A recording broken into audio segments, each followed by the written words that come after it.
Hi, this is Marcus from InfoSec Governance. Today's video is just a quick one about Cyber Essentials Plus, what it is, what a couple of questions are that I've been getting recently about issues with Cyber Essentials Plus and what it's all about. So we're just going to quickly go through it.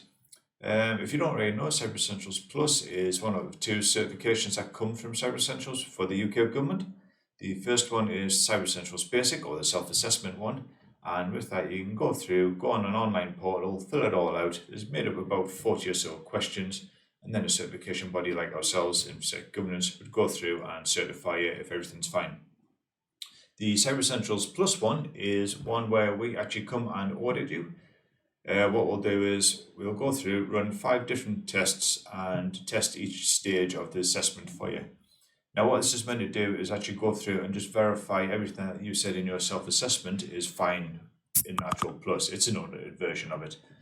So what we will do is, normally, if there's no COVID going around or if there's no lockdowns or anything like that for the UK, we'll go through and come do an on-site assessment.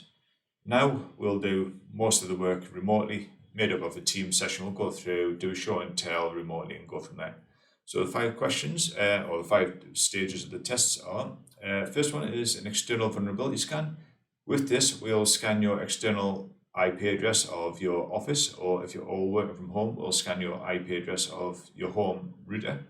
This is just to make sure that everything's fine, there's no vulnerabilities, there's no open ports or anything like that. Now, if that's all fine, that'd be great. We'll move on to the next stage, which is an internal vulnerability scan. This internal vulnerability scan is a credentialed one. So what we need to do is ensure that we have local administrative access to your machines. Now, this can be either just a test account that you set up initially for this test, or it can be an account that you already use. We'll let you fill it all in so we don't have access to that. Now, what this will do is we'll go through all the machines, we'll scan them all in scope, and as long as there's no issues and there's no findings of CVSS 7.0 or above, it's a pass. Now, if there are any issues, we'll identify them. We'll let you know straight away how to remediate them. If you can remediate them there and then on the spot, that's great. If not, we'll give you some time to actually go through and remediate it, and then coming back, let us know. We'll get the evidence put together and we'll go through there and move on. Now, the third test is malware protection. What this is we'll just go through, verify that you've got antivirus, anti-malware software installed. Is it up to date? Is it running the latest version?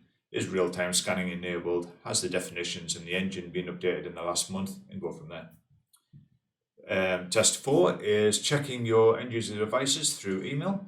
What this is we'll send a couple of users up to 16 to 19 emails. And each email has a different file type inside. So it could be a Word document, it could be a batch file, it could be an exe file, it could be the iCard test viruses. We'll send all these through and we'll just see what emails you get delivered to your endpoint.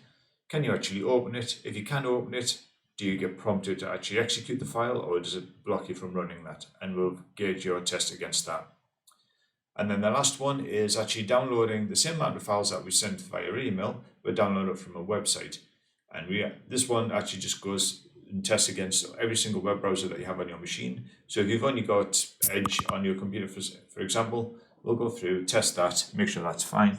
If you've got Edge, Chrome, Safari, we have to do the same test against the 3 machines. Now, what we do here is we'll go into a website that's run by InfoSec Governance at the moment, and we'll go through, download the file. Can you actually download it? Does it get blocked? If you can download it, can you run it? Can you run it straight away, or does it get blocked? What we're looking at here is to make sure that you can't actually execute any executables straight away. So, for example, if you download a file and it downloads, you can go into your download folder and you can run it straight away, that could potentially be a fail.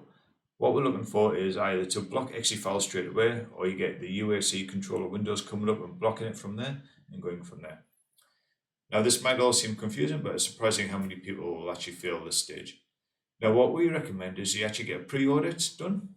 Now, what this will do is we'll go through most of the Cyber Essentials Plus audit, but we'll actually identify any areas before you go for your certification. Now, this just highlights anything, gives you time to check, resolve, and remediate any issues that you've found. So for when you go for your actual certification, you're in a good place to actually get certified. Now, I hope this answers all your questions. If you've got any more questions about Cyber Essentials or Cyber Essentials Plus, feel free to drop some comments down below on this video. Like this video if it's made sense to you. Feel free to subscribe and get some more content as we upload more information. If you do want any more information, or if you'd like to get certified for Cyber Essentials or Cyber Essentials Plus, do visit our website at isgovern.com, and we can more than help take you through that process and get you going. Okay, thanks very much.